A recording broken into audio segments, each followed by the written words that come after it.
Welcome to the Deep Dive.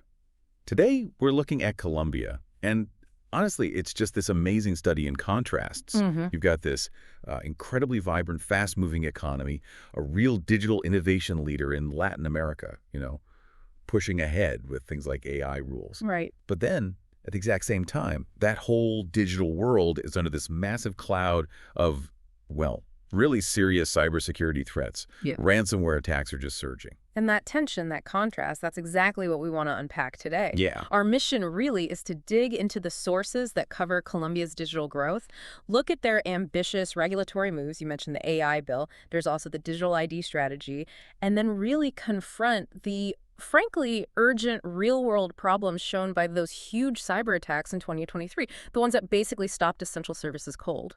It's just such a complex environment to navigate. It's Right. high stakes, and that's why having reliable resources, finding the right solutions is just so critical. So before we jump right in, we really want to thank our sponsor, www.ciosmarketplace.com. They're that essential resource that helps you cut through all the noise and find security solutions that actually fit your specific needs. Really vital in this kind of landscape. Okay, so let's start with that digital surge. Colombia, it's often called the gateway to South America, right? Right. And you can really feel that entrepreneurial energy. It's translating into some serious economic clout. Oh, definitely. The data backs it up. It's a top startup hub. I think it ranks third in Latin America for fintech, behind Brazil and Mexico. That's right. And third overall, just for the sheer number of digital businesses. And it's the speed of it all that's, well, kind of mind-blowing. If you look bigger picture, e-commerce, its contribution to GDP almost doubled in just a few years. Doubled. Yeah, it jumped from about 1.9% in 2018 up to 3.6% in 2021. That's a huge leap. Wow. It signals really rapid maturing, suggests investors shouldn't just be looking at early adoption, but really scaling up the infrastructure needed to keep it stable. So where's the big money going?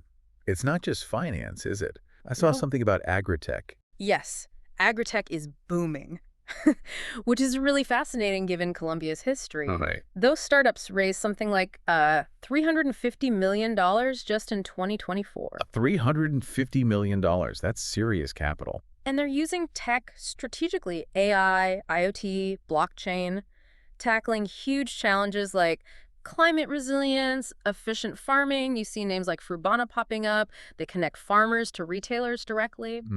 And AgriSmart, they do smart crop solutions. It just shows that this digital wave is hitting like every single part of the economy. But that kind of speed, that kind of growth. Yeah, Well, policy needs to keep pace, doesn't it? Or the whole thing could get shaky. exactly.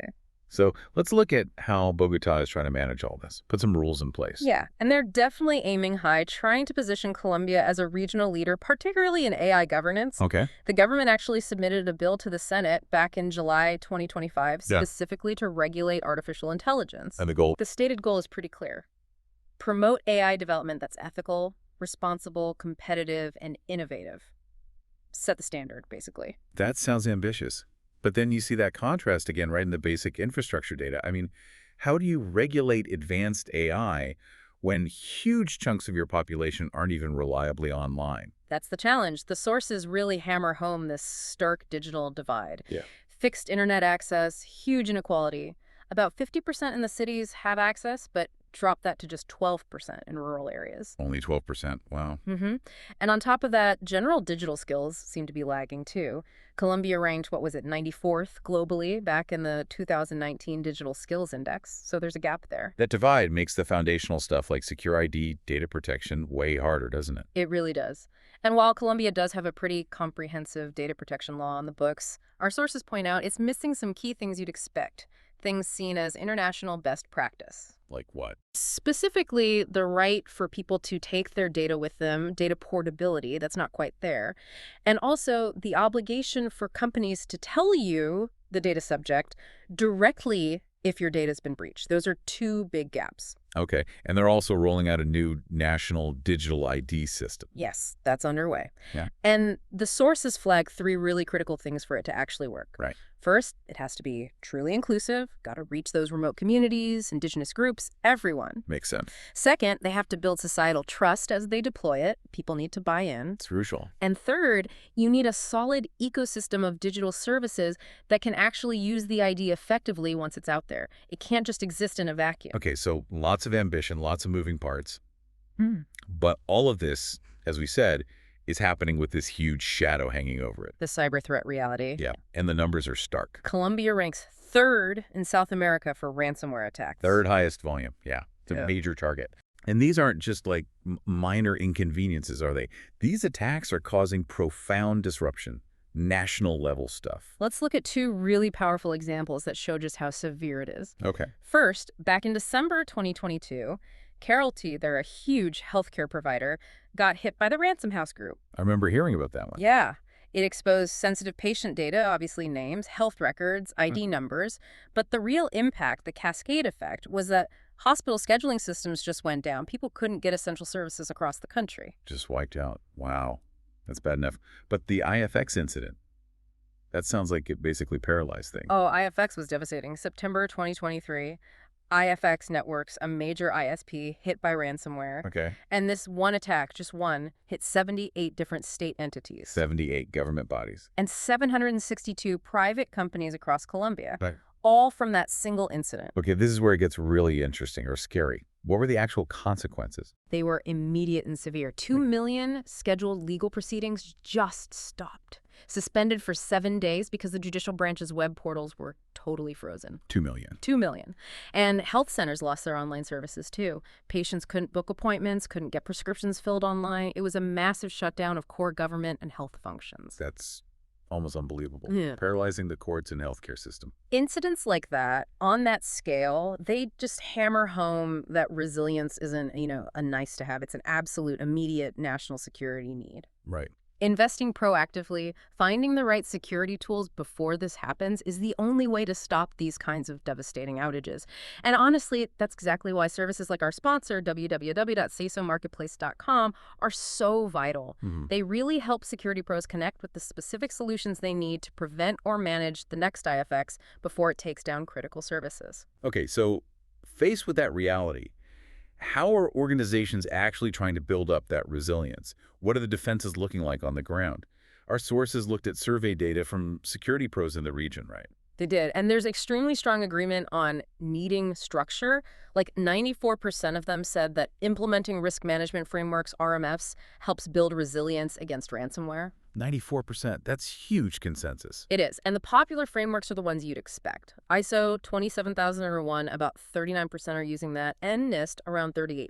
So pretty evenly split between those two main ones. Okay, but here's a key point.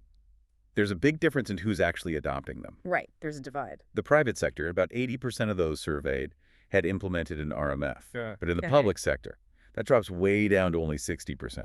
Yeah, that 20-point gap is significant. It really is. Why the lag in the public sector? What's stopping them? Well, interestingly, when you ask about the actual barriers to improving security maturity, the sources say the main hurdles are mostly institutional, not technical. Really? So it's not that the frameworks are too complicated. Apparently not. Things like the complexity of NIST guidelines, that was rated the least common challenge. Only 11% cited that. So what is holding them back then? It's the basics, really. The two biggest reported challenges were just resistance from stakeholders and insufficient training and awareness. Each of those got 25%. So people problems. Getting buy-in, getting folks trained up. Exactly. And for those organizations that hadn't implemented an RMF at all, the number one reason was simply lack of resources, budget, and people, essentially, not the difficulty of the tech itself. That's really telling, isn't it? The human element is the biggest hurdle. It often is. And this whole situation is also pushing organizations towards the cloud pretty fast. Right, I saw that security was a primary reason for moving to the cloud for half the respondents. Yep, 50%. And even more, 57% said they believe cloud computing is actually more effective at stopping ransomware compared to their old on-premise setups. So there's a real belief that the cloud offers better security, which leads us neatly into the next big security idea, zero trust. Zero Trust Networking, or ZTN. It's becoming a must-have, especially in the cloud where you don't have those old-school network perimeters. Right. The basic idea is never trust, always verify. Too much. You assume attackers might already be inside, so you check every single access request every single time. You lock down user movement internally using least privileged access, and you constantly verify who's doing what. Makes sense conceptually, but implementing it must be tough. It is. The sources highlight three main challenges folks are facing with ZTN rollouts. Okay, what are they? First, just the complexity of managing these hybrid networks, part cloud, part on-prem, getting everything to work together smoothly. Interoperability issues, yeah. Second, it puts a strain on budgets and requires skilled people, which we know are sometimes lacking. Right, the resource issue again. And third, just getting good visibility. Being able to see and monitor everything that's happening across these spread out environments, that's a challenge too.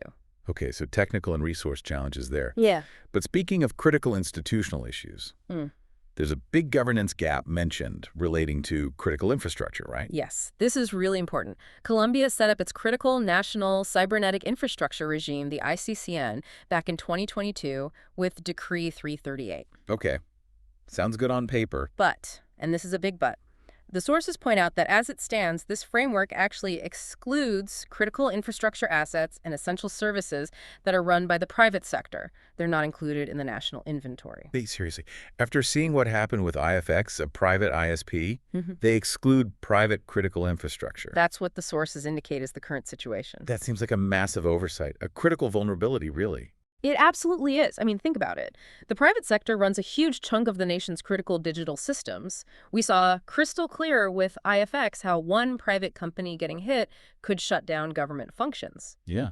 So excluding those private assets from the national security framework, that's a systemic vulnerability.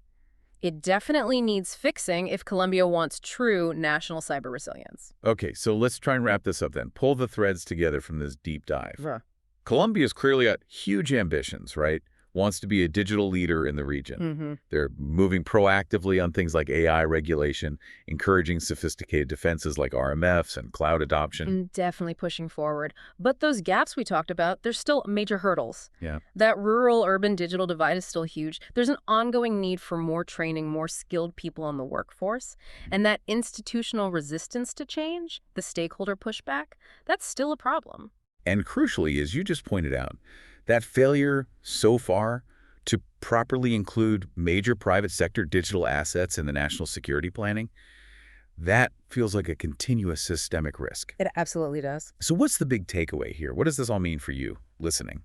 I think it shows that digital transformation, yeah, it offers massive rewards. But these cases, especially Carrollty and IFX, they prove it demands constant investment in institutional maturity. Not just the tech? Exactly. It's about policies, training, awareness, governance, not just buying the latest software.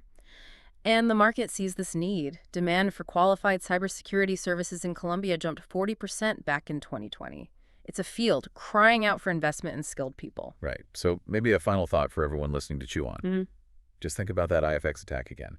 If 2 million legal cases can be put on ice for a week because one outsourced piece of infrastructure gets hit, how dependent is your own organization on infrastructure? Maybe internal, maybe external. That might be just as vulnerable. That's the question, isn't it? That's the scale of disruption possible when the maturity, the institutional resilience doesn't keep up with the technology. A sobering thought.